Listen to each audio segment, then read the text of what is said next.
was heavily affected. Some areas were not affected. And the next oil shows how the heavily oiled shore soon after the spill. The oil is covering the rocks near the water. Here's a close-up of the heavily oiled shore. But Exxon made a large effort to clean up. Some of the cleanup activity took place in the summer after the spill. One of the cleanup technologies was to wash the oil off the shore into the water. When it wasn't possible to remove all the oil from the beaches, some had been soaked out. Scientists believe that natural processes will remove most of the remaining oil from the beaches within a few years.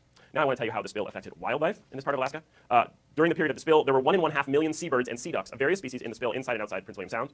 As you can see, 22,000 dead birds were found. The actual number of birds was larger because not all the bird bodies were recovered. Scientists estimate the total number of birds killed was between 75 and 150,000. 3/4 of the dead birds were murres. The black and white bird I showed you earlier. Because there are 350,000 murres in the area, the death toll does not threaten the species. 100 bald eagles died, does not threaten the species. Bird populations suffered large losses. People think the bird populations will recover in 3 to 5 years. The only mammals were killed by the spill were sea otters and harbor seals. You guys, what do you have, like a groan or something you could get for that? This card shows what happens in Prince William Sound. According to scientific studies, 580 sea otters and 100 seals were killed by the spill.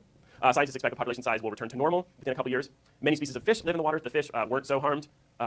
Scientific studies indicate there will be no long-term harm to the fish populations. So, in a little over 10 years since the Alaska pipeline was operated, the Valdez spill has been the only spill that has harmed the environment. Some precautions are already in place. Congress has proposed that new tankers have 2 hulls instead of 1. This was a single-hull tanker. It will take 10 years until we'll replace single-hull tankers with double-hull tankers. Scientists warn that during this 10-year period, there's 1 more spill that will happen. In order to prevent damage from another spill, a safety program has been proposed. Here's how the program would work. 2 Coast Guard ships, specially designed for Alaskan waters, will escort each tanker from Valdez through Prince William Sound until they get to the open sea. These escort ships will do 2 things. First, they will prevent an accident in the sound by making it unlikely that the tanker will stray outside the shipping range into dangerous waters. Second, if an accident does occur, the escort ships will carry the trained crew and special equipment to prevent a very large spill from spreading behind the tanker. This drawing shows how it would be done. Escort ships would place a boom around the oil. Oil would be trapped by the sea fence. They would be able to scoop it all up. This card summarizes what the program would prevent in the next 10 years. Without the program, there would be 1 spill. With the program, there would be no spills. This is what's called framing the question, reducing the choices. Come on, remember, we're knocking on random people's doors in Ohio. Okay. What? Just 1 spill. Because 2 tankers sail from Valdez each day, the Coast Guard would have to maintain a fleet of ships, skimmers, emergency tanker, Coast Guard crew to run them. Although the cost would be high, this would make it almost sure that no more spills would happen during the next 10 years. Here's how it would be paid for. All the oil companies that take oil out of Alaska would pay a fee which would reduce their profits. Households like yours would pay a special one-time charge that would be added to their federal taxes the first year and only the first year of the program. The money would go to the Prince William Sound Protection Fund. This one-time tax will provide the fund with enough money to pay for the equipment and ships for all the yearly costs. No additional tax would be required. Because everyone would bear part of the cost, we are using this survey to ask people how they would vote if they had a chance to vote on the program. We have found some people would vote for the program, and others would vote against it.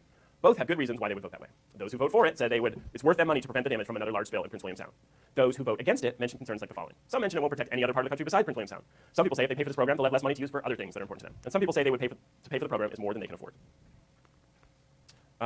Of course, whether people will vote for or against it depends on how much it will cost their household. At present, the government officials estimate the program will cost your household a total of $30. You will pay this in a special one-time charge in addition to your regular federal taxes. This money would be only used for the program to prevent another damage from another oil spill in Prince William Sound. If the program costs your household a total of $30, would you vote for the program or against it? And now you can vote yourself if you go to my Google form. So this survey is a lot longer than that, asks a lot more questions than that. But what I wanted to give you was this feeling of what it's like. This is, surveys are sort of really important in applied economics. I did international development in my grad program, and I was going to randomly selected households in rural Mexico and knocking on their doors and talking to them. Whole bunch of questions. I wasn't doing contingent evaluation, but a lot of these things where you're trying to make sure that people's choices are framed right, makes people's choices. There were some words in there. I don't know if you guys could pick up on them, but it's like only this program, only your household can decide. There's a whole bunch of like what we can do to limit people's choices to just the thing that we're choosing about. If you guys all vote on this, then I can graph your data, or you can graph. I can release the Google document to you, and you can graph your own data, and we can think what our class willingness to pay is, and we can multiply that out by some domain that we think is relevant.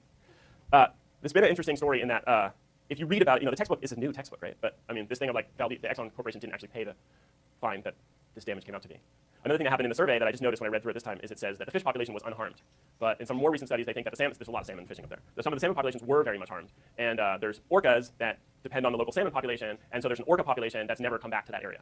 And so, then that's like that charismatic species that we care about, where like there's some family of orcas that aren't there anymore. Because of something that, maybe it took 20 years to find out. At the time that they're doing the punitive damages with a jury trial is 5 years out. But, this is like this option value or request value where the value of environmental goods, we don't always know about what their value are until further out into the future. You guys want to have any comments or questions about the survey?